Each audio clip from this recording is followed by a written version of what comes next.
डॉक्टरों के पैनल ने मृतक का पोस्टमार्टम किया था। मेरी जानकारी के अनुसार 25 से 30 के करीब छर्रे छाती, गले और चेहरे पे लगे थे। इन छर्रों के कारण अत्यधिक रक्तस्राव हुआ और उस रक्तस्राव के कारण उनकी डेथ हुई है। दोनों अंगूठों के नाखून का जो मध्य भाग है वो डैमेज है। पूरा का पूरा नाखून नहीं डैमेज है, मध्य भाग डैमेज है और वो किसी चोट से हुआ है।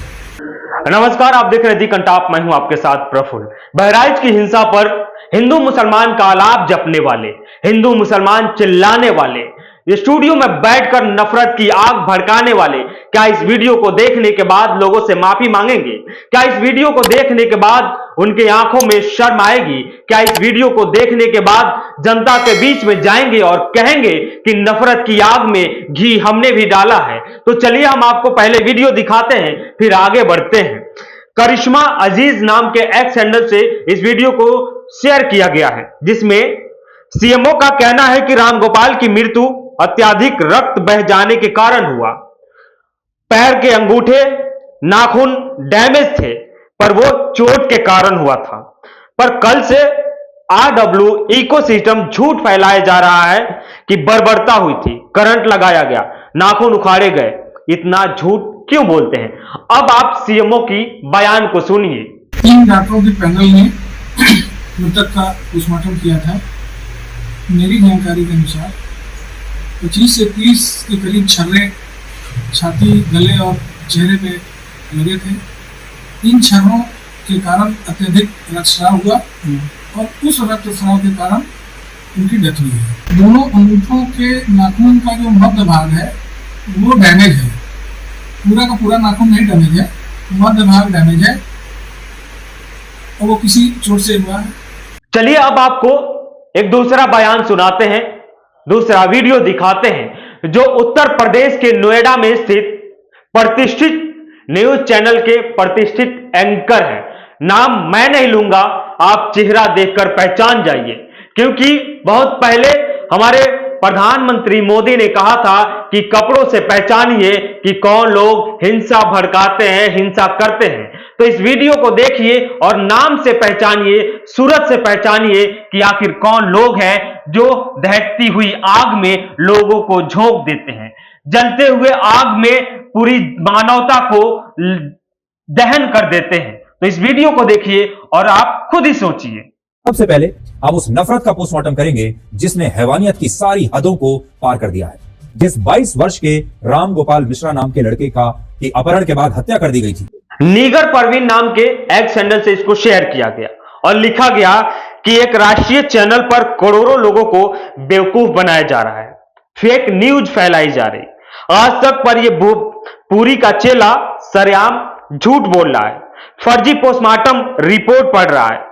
पुलिस खंडन कर चुकी है, सीएमओ इनकार कर चुके हैं, लेकिन फिर भी यह गिद्ध नफरत फैला रहा है। यानी गोपाल मिश्रा की मौत के बाद पोस्टमार्टम रिपोर्ट का नोएडा के चैनलों में बैठे एंकर, रिपोर्टर, संपादक उसका पोस्टमार्टम करने लगे, चीख चीख कर बताने लगे कि गोपाल मिश्रा की मौत बर्बरता से हुई है। गोपाल मिश्रा को पहले उठाया जाता है, घर में कैद किया जाता है, उसको मारा जाता है, करंट लगाए जाते हैं, नाखून उखाड़ लिए जाते हैं, उसके साथ बर्बरता की जाती है। लेकिन इन दोनों चीजों को, इन सब को सीएमओ और बहराइच पुलिस ने नकार दिया था। अब चलिए अब आपको लेके चलते हैं कुछ नफरती एक्स हैंडल पर, जिनका काम ही होता है एक्स पर अपनी मानसिकता को जाहिर करना, अपनी नफरती सोच से समाज में आग लगाना, नफरत फैलाना, हिंसा भड़काना। अब अमिताभ अग्निहोत्री नाम के एक्स हैंडल से बहराइच हिंसा के बाद लिखा गया कि बहराइच में कत्ल किए गए रामगोपाल मिश्रा की पोस्टमार्टम रिपोर्ट देखिए आपने। यह रिपोर्ट पैशाचिकता का दस्तावेज है। उसकी देह में 35 छर्रे पाए गए, गोली मारने से पहले उसके नाखून उखाड़ दिए गए, करंट लगाया गया, आंखों और गलों पर नुकीली चीज से हमला किया गया, उसके सर और माथे पर घात किया गया, घायल किया गया। उसके बाद डॉक्टर रीचा राजपूत नाम के एक्स हैंडल से एक ट्वीट किया जाता है रामगोपाल मिश्रा को अगवा किया गया, करंट के झटके दिए गए, उसके नाखून उखाड़ लिए गए, 36 छर्रे उसके शरीर से मिले, 100 को बंधक बनाए रखा, 100 ले जाने वालों पर गोली और पत्थर बरसाए गए, तालिबानी तरीके से बर्बरता की गई। अभी भी इसे दो पक्षों का झगड़ा बताने वाले या तो मूर्ख है या आपको मूर्ख बना रहे हैं। यह रहा नफरती एक्स हैंडल जिससे नफरत फैलाया गया। अब आपको एक और उत्तर प्रदेश पुलिस के बयान को सुनाते हैं, क्योंकि बहराइच पुलिस भी उसी उत्तर पुलिस महकमे में आती है। बहराइच पुलिस ने भी अपनी सफाई दी थी उस दिन। 13 अक्टूबर की घटना है। उसके बाद उत्तर प्रदेश की पुलिस बार बार कहती है कि 13 अक्टूबर को जो भी कुछ भी हुआ उसमें कुछ ऐसा नहीं हुआ है जो आपको दिखाया जा रहा है, जो आपको बताया जा रहा है। यह सूर्या समाजवादी नाम के एक्स हैंडल से शेयर किया गया और आपने उस वीडियो में भी देखा जब हमने एक प्रतिष्ठित एंकर के वीडियो को आपको दिखाया था। शौर्या समाजवादी लिखते हैं कि पोस्टमार्टम करने वाले डॉक्टरों ने नाखून उखाड़ने और बिजली का शॉक देने की बात नहीं की है, लेकिन दंगाई मीडिया दिन रात वही काम कर रही है और घटना वाले दिन से ही आग में घी डालने का काम कर रही है। बहराइच दंगा दंगाई मीडिया और बीजेपी नेताओं की वजह से हुआ है।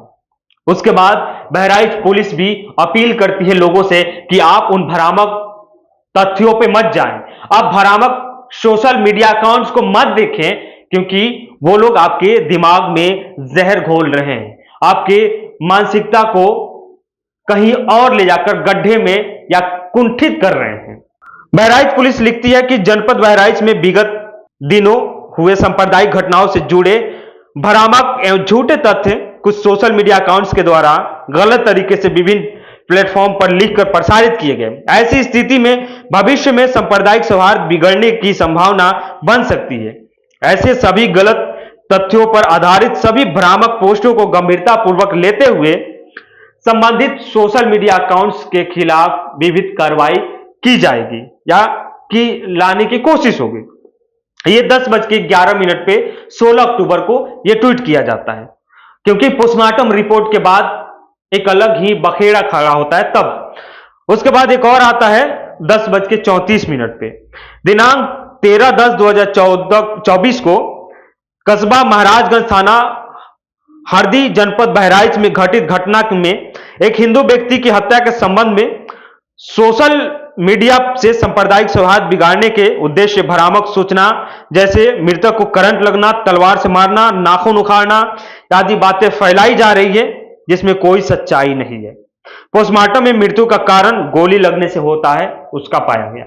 इस तरीके से पुलिस अपील कर रही है, लेकिन नोएडा में बैठे या सोशल मीडिया पे खुद को बुद्धिजीवी कहलाने वाले मूर्ख प्राणी अपनी मानसिकता को जाहिर कर रहे हैं, अपनी सोच का मुजाहिरा कर रहे हैं और बता रहे हैं कि हम इसी सोच में पले हैं।